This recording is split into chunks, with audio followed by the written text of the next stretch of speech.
आज आपण जो नवीन सेट शिकणार आहोत हा आपल्या ह्या स्टेजचा शेवटचा सेट आहे. कोणता सेट आहे आपण बघूया.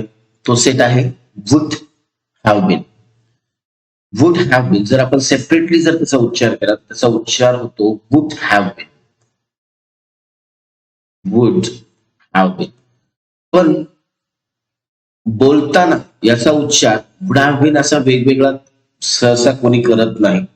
ज्यांना प्रॅक्टिस आहे त्याचा उच्चार होतो would have been. Would have been. आता याचा उपयोग कशासाठी करतात, आधी केव्हा होतो याचा उपयोग, याचा वापर केव्हा होतो ते आधी आपण बघूया. याचा वापर होतो हायपोथेटिकल आहे. हायपोथेटिकल म्हणजे आपण आतापर्यंत शिकलो. हायपोथेटिकल म्हणजे काल्पनिक. हायपोथेटिकल म्हणजे कल्पना, म्हणजे भूतकाळातील एखादी घटना किंवा एखादी सिच्युएशन जी आहे त्याच्या संदर्भात कल्पना करतोय आपण. कल्पना पण कशी, तर एखादी घटना होऊन गेलेली आहे, भूतकाळात होऊन गेलेली, त्या घटनेबद्दल किंवा भूतकाळातील अवस्था किंवा स्थितीबद्दल अवस्था किंवा स्थितीबद्दल आपण कल्पना करतोय.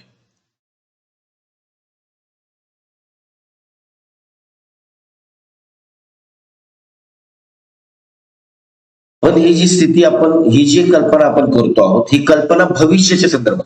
फरक इतकाच लक्षात ठेवा. आहे भूतकाळातील स्थितीबद्दल, पण कल्पना आपण करतोय भविष्याबद्दल. कल्पना मात्र आपण भविष्याबद्दल करतोय. आणि याचं मराठी ट्रान्सलेशन काय होतं, आता जो सब्जेक्ट असेल तो असलो असतो, असलो असतो किंवा असला असता, असली असती, असले असते किंवा असल्या असत्या. आता जसा आपला सब्जेक्ट आहे त्यानुसार हे आपलं येईल. असलो असतो, असला असता, असली असती, असले असते किंवा असले असत्या. याचं एक्झाम्पल पाहूया म्हणजे आणखी क्लिअर होईल. बघा, एक्झाम्पल जर आपण पाहिलं तर सुरेश, सब्जेक्ट घेतला आपण, नेहमीच आपला फॉर्मॅट आहे सब्जेक्ट, सेट आणि ऍडिशनल. सुरेश आणि आपला सेट आहे वुड हॅव बीन. आता इथपर्यंत जर आपण विचार केला, इथे थांबून आपण जर विचार केला तर याचा अर्थ होतो सुरेश असला असता. तर काय असला असता, कुठे असला असता, कसा असला असता, हे आपण ऍडिशनल इन्फॉर्मेशन मध्ये टाकतो. समजा Suresh would have been a doctor, म्हणजे सुरेश डॉक्टर असला असता. Ragini would have been in Shimla at this moment. At this moment म्हणजे या क्षणी. म्हणजे रागिनी या क्षणी शिमल्यामध्ये असली असते.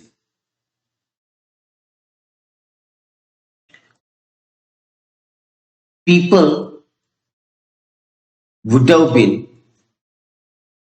इथे आपला बीन राहिलाय,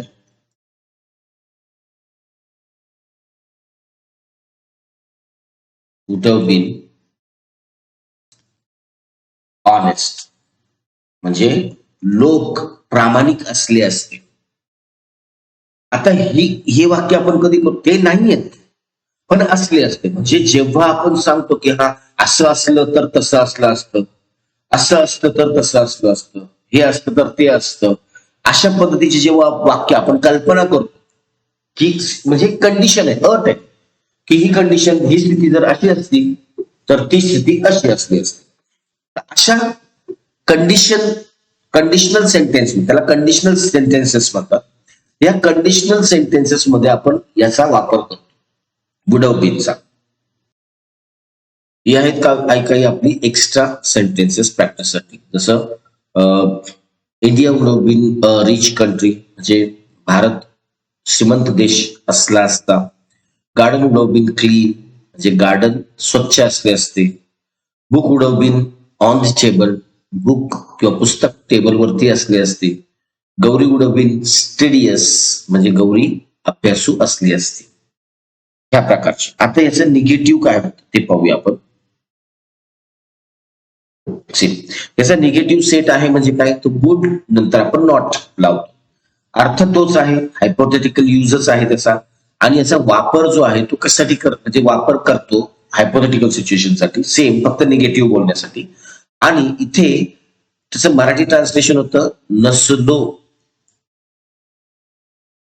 किंवा नसला किंवा नसली किंवा नसले किंवा नसल्या, सब्जेक्ट नुसार. मग नसलो असतो, असता, असती, असते किंवा असत्या. आता याचा आणखीही वेगळं होऊ शकतं की असलो, असला, असली, असली, असली, आणि इथे येईल नसतो, नसतो, नसता, नसती, नसती, नसता. म्हणजे इथे नसलोच्या ऐवजी असलो घेतलं, इथे असलोच्या ऐवजी नसतो घेतलं, अर्थ सेमच आहे. ह्या पद्धतीने किंवा त्या पद्धतीने मराठी ट्रान्सलेशन सेमच आहे, काही फरक नाही. फॉर एक्झाम्पल घेऊया आपण. Suresh would not have been weak in English language.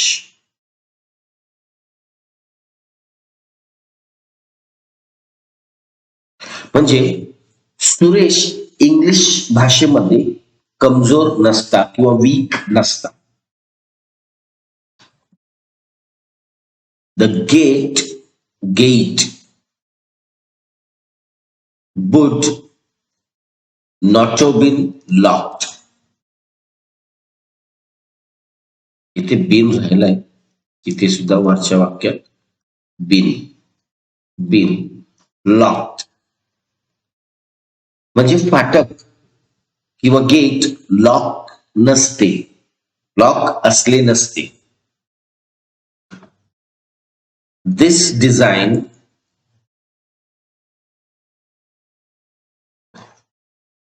would not have been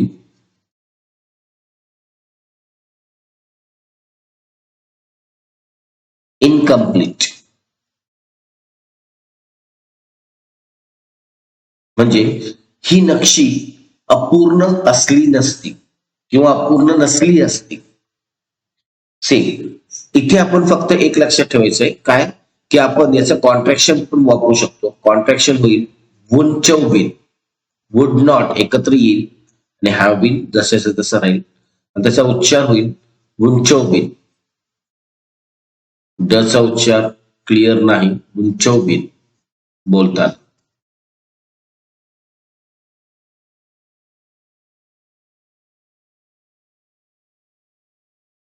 ही आहेत आपली काही महत्वाची सेंटेन्सेस, मीन्स रिलेटेड सेंटेन्सेस निगेटिव्हच्या प्रॅक्टिससाठी.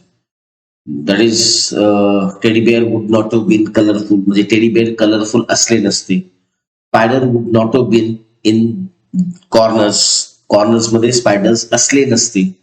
किंवा I would not have been a football player, मी फुटबॉल प्लेअर असलो नसतो किंवा असले नसते. आता हे झाले निगेटिव्ह. आता आपण याची फॉर्मॅट्स पाहूया वेगवेगळे, आणि त्या फॉर्मॅट्सला समजून घेऊया. आता आपल्याला माहिती आहे फॉर्मॅट्स, जेव्हा आपण पॉझिटिव्ह माहिती देणाऱ्या फॉर्मॅटला आपण काय म्हणतो, पॉझिटिव्ह स्टेटमेंट. माहिती आहे म्हणून स्टेटमेंट. मग त्याचा अर्थ मराठीमध्ये होतो असलो, असतो, असलो किंवा असला, असली, असती, असतो किंवा असता, असती, असते, सब्जेक्ट नुसार. त्याचा निगेटिव्ह फॉर्मॅट होतो subject would not have been, additional information. इथे वुड नॉट निगेटिव्ह असल्यामुळे नॉट घेतोय, आणि कॉन्ट्रॅक्शन जर करायचं असेल तर वुड सुद्धा घेऊ शकतो आपण. बट कॉन्ट्रॅक्शनचा वापर लक्षात ठेवा, इन्फॉर्मल सिच्युएशन म्हणजे खास करून ऑफिशियल सिच्युएशन मध्ये कॉन्ट्रॅक्शनचा वापर करायचा नाही. सॉरी, इन्फॉर्मल मध्ये करायचा, फॉर्मल मध्ये नाही करायचा. राईट. मग वुंट हॅव बीन पण घेऊ शकतो आपण. हे झालं निगेटिव्ह माहिती देणारं स्टेटमेंट आहे. त्याला निगेटिव्ह स्टेटमेंट म्हणणार. तिथे असलो नसतो किंवा नसलो असतो काहीही आपण दोघांपैकी घेऊ शकतो. नसलो, नसला, नसली, असतो, असता, असती, असते, जे काय असेल. आता याचा क्वेश्चन एस और नो, पीव्हीक्यू, पॉझिटिव्ह व्हर्बल क्वेश्चन, आपण त्याला म्हणतो पॉझिटिव्ह आहे म्हणून पीव्हीक्यू म्हणणार आपण त्याला. आणि त्याचा फॉर्मॅट आहे वुड आधी घेणार आपण, फॉर्मॅट मधला आपल्या सेट मधला पहिला अक्षर जे आहे ते पहिला शब्द जो आहे तो आधी घेणार वुड, देन सब्जेक्ट आणि सेट मधला उरलेला पार्ट हॅव बीन आहे तो घेणार, देन ऍडिशनल इन्फॉर्मेशन. म्हणजे त्याचं मराठी ट्रान्सलेशन होईल असलो, असला, असली, असली, असल्या, असतो, असता, असती, असते, आणि प्रश्न आहे म्हणून शेवटी का. तसंच निगेटिव्ह म्हणजेच एनव्हीक्यू, त्याच्यामध्ये निगेटिव्ह आहे, एनव्हीक्यू आहे, निगेटिव्ह क्वेश्चन आहे म्हणून त्याला आपण एनव्हीक्यू असं नाव दिलेलं आहे समजून घेण्यासाठी. हे एस नो टाईपच असतात, याचा आन्सर एस किंवा नो मध्येच असतं. अगेन ते असेल नसलो, नसला, नसली, नसले, नसल्या, त्याच्यानंतर असतो, असता, असती, असते, म्हणजे नसलो, असतो, आणि प्रश्न आहे म्हणून शेवटी का. पुढे आहे आपला डब्ल्यूएच. डब्ल्यूएच मध्ये डब्ल्यूएच वर्ड आधी येतो. बाकीचा पूर्ण फॉर्मॅट हा पीव्हीक्यू प्रमाणे असतो. PVQ would subject have been additional information, would subject have been additional information. हा पॉझिटिव्ह आहे, निगेटिव्ह नाही, म्हणजे आपण WHP असं म्हणणार. आणि याचा जो अर्थ आहे मराठी ट्रान्सलेशन आहे तो आपण जो WH वर्ड घेतलाय आणि जे काही चेंजेस केलेत त्यानुसार त्याचा अर्थ होईल किंवा ट्रान्सलेशन. सेम WHN बद्दल, निगेटिव्ह WH क्वेश्चन बद्दल सुद्धा तेच आहे. राईट. तिथेही आपण WH वर्ड आधी घेणार आणि देन बाकीचं सर्व फॉर्मॅट हा एनव्हीक्यू प्रमाणे असणार आहे. आणि त्याचंही मराठी ट्रान्सलेशन जे आहे ते WH वर्ड जो आहे त्यानुसार असणार. आता आपण बघूया प्रत्येक फॉर्मॅटनुसार एक सेंटेन्स बनवूया आणि प्रत्येक फॉर्मॅटनुसार त्याला कन्वर्ट करूया. पाहूया.